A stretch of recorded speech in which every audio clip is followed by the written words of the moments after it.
Olá, um ótimo dia para vocês, que Deus os abençoe e os guarde e que você tenha um ótimo domingo na presença de Deus. Vamos continuar aqui o estudo do livro de Provérbios, capítulo 25. Eu quero agradecer a você por me convidar todos os dias, permitir que eu entre no seu lar para estudar a palavra de Deus com vocês todos os dias. Está sendo um prazer enorme esta companhia sua aí do outro lado, compartilhando comigo a palavra do Senhor. Vamos estudar o capítulo 25. Compartilhe essa mensagem nas suas redes sociais para que mais e mais pessoas possam conhecer desse Deus maravilhoso. Antes, vamos agora a uma oração.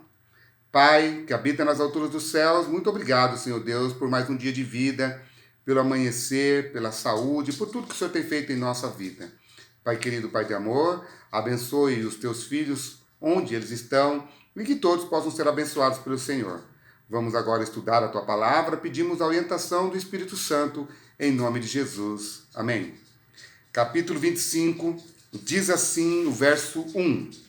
São também estes provérbios de Salomão, os quais transcreveram os homens de Ezequias, rei de Judá. Ezequias, ele não é contemporâneo de Salomão. Ezequias, ele existiu muito depois de Salomão. Mas observe que nas mãos dos sábios e que estavam ali na frente ou diante, ministrando diante do rei Ezequias, eles tinham em mãos os escritos, os provérbios de Salomão. Ou seja, os provérbios de Salomão, eles transcreveram ou transpassaram o tempo. É isso que eu quero dizer para vocês. A palavra de Deus, ela é tão maravilhosa, tão fantástica, que ela serve para todas as épocas, em todos os tempos. Pessoas estão sendo transformadas pela palavra do Senhor. E hoje, Deus quer transformar a sua vida, através também desses provérbios, dessas mensagens maravilhosas que se encontram aqui dentro deste livro tão importante da palavra do Senhor. Por isso que a palavra de Deus, ela é maravilhosa, ela é fantástica e ela pode transformar a nossa vida hoje, no ano de 2020. Um ano que está sendo difícil, um ano que está sendo difícil de passar por tantos problemas, tantas dificuldades. Deus hoje diz assim: filho, abra a palavra que eu tenho uma mensagem de esperança para você. Por isso que todos os dias estamos estudando a Bíblia. Então vamos estudar aqui alguns outros versos para nós tirarmos aqui importantes lições. Primeiro, o versículo 1, já tiramos essa lição. Agora o verso 2 diz assim: a glória de Deus é encobrir as coisas, mas a glória dos reis, aqui príncipe, é esquadrinhá-las, é tentar descobri-las. Querido amigo, parece que Deus está escondendo alguma coisa. A palavra de Deus, ela é maravilhosa, ela é fantástica, mas ela diz assim, que as coisas encobertas pertencem a Deus, somente a Deus, mas as reveladas pertencem a nós e aos nossos filhos. Deuteronômio 29.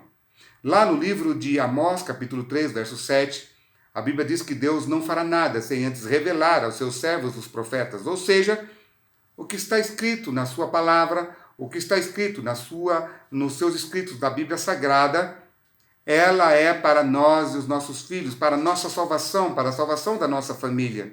Não tente querer descobrir de onde Deus veio, quem é Deus, como que Deus realmente criou as coisas, se Deus realmente existe. Não tente querer descobrir essas coisas, porque Deus não revelou.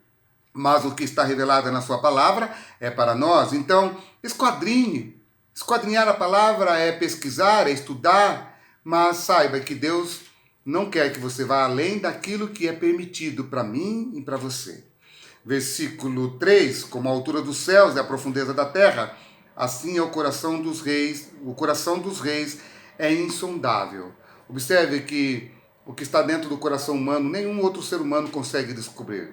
Mas Deus sabe o que vai dentro do seu coração e por isso, querido amigo, Ele é capaz de fazer aquilo que lhe apraz.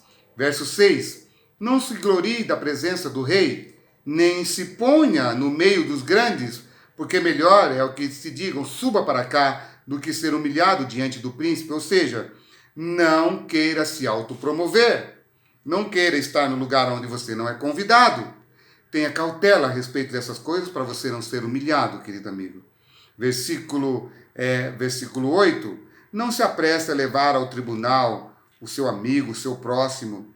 Jesus conta uma parábola a respeito disso, mas ele deixa uma importante lição para nós no capítulo 18 do livro de Mateus, verso 15. Ele diz: quando o teu irmão te magoar, vai e tenha com ele. Não leve esse caso para o tribunal, porque quando você vai ali resolver esse problema com o teu irmão, saiba que você pode ganhar ele para Jesus. Mas se levar esse caso a um tribunal, saiba que uma pessoa que não teme ao Senhor, ela vai julgar o seu caso e ela não terá a mesma misericórdia.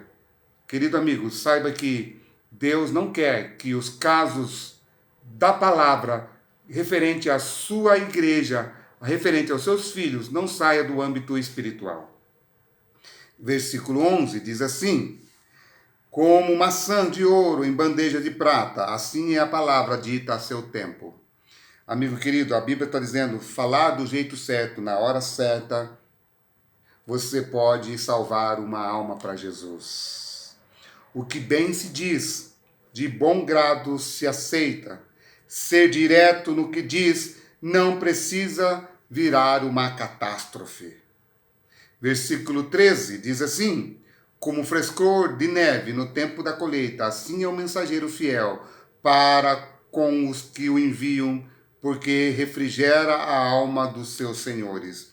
Esse verso, queridos, o verso 13 que eu acabei de ler aqui com vocês, a Bíblia está dizendo que quando você leva a mensagem de Deus para alguém, uma mensagem correta, uma mensagem verdadeira, você pode estar levando um alívio para uma pessoa sedenta que vai ouvir e vai entender que aquilo vai refrigerar a sua alma, a sua vida. Verso 16, versículo 16 diz assim: você encontrou mel?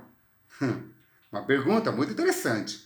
Como apenas o suficiente para que você não fique enjoado e venha a vomitá-lo. Amigo querido, já viu aquela pessoa que diz assim: eu quero estudar toda a Bíblia para depois tomar uma decisão ao lado de Jesus. A Bíblia está dizendo, se você já encontrou aquilo que realmente é uma doçura para a sua vida, acate e pratique o que você realmente entendeu e tome a sua decisão.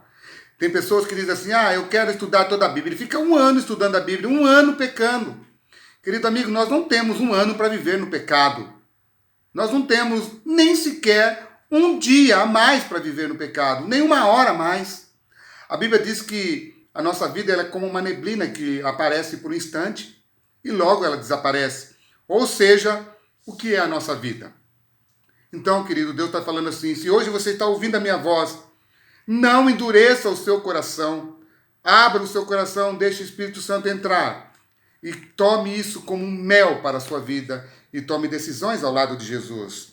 Versículo 25 diz assim, eu quero ler esse verso: como a água fria para o sedento, tais são as boas novas, vindas de um país remoto. Em uma época que nós estamos lendo aqui, na época onde não havia carteiro, não havia internet, a mensagem só chegava por um mensageiro. Observe, queridos, quão apreço era receber uma mensagem de paz de um país que estava em guerra contra outro país, e o mensageiro chegando lá, falando assim, olha, acabou a guerra, acabou essas coisas. É como se Deus estivesse falando, hoje você, filho querido, você pode receber essa mensagem instantaneamente na sua vida. E você então pode encontrar aqui as boas novas vindas de um país remoto. É como se Deus estivesse falando assim para você, lá naquela época, era difícil as pessoas receberem as boas notícias, mas hoje Deus está falando assim, olha, apenas num clique você já pode receber a boa nova. Hoje, se você está ouvindo essa palavra do Senhor, são boas novas para a sua vida. Acate, aceite e toma a sua decisão ao lado do Rei da Glória. Como fonte, verso 26, como fonte que foi turvada e manancial corrupto, assim é o justo que cede ao perverso. Como uma fonte de água suja, o justo, quando ele se corrompe, ele se torna um mal para si e para todos que estão ao seu redor. O justo, quando ele se corrompe, ele é como uma água suja que se escoa para um lugar onde não vai ter mais saída. Deixa eu falar uma coisa para você. O justo que teme ao Senhor, ele é uma Bíblia aberta para todas as pessoas. A vida dele é um livro aberto. E o ímpio, ele fica procurando coisas erradas no justo só para defamar a palavra do Senhor. Isso é uma obra satânica, isso é uma obra do inimigo de Deus que quer defamar a palavra do Senhor. Então, melhor do que falar que você é um mensageiro, que você é um missionário, é você viver a mensagem de Deus. Deus não te convida para ser apenas um mensageiro com uma Bíblia aberta. A tua vida, você é a verdadeira mensagem de Deus. Então hoje Deus está dizendo para mim, filho, mais do que pregar, viva o que você prega, porque você é para mim um vaso escolhido. Deus quer fazer de você um vaso escolhido. Deus quer fazer de você uma verdadeira mensagem. Deus quer fazer de você um manancial de bênção e não um manancial de maldade na vida de outras pessoas. Então hoje aceite Jesus como um Salvador, o seu Salvador. Entrega o teu caminho ao Senhor, confia nele e o mais ele fará. Que Deus te abençoe e te guarde e que você tenha um ótimo domingo na presença de Deus. Amém.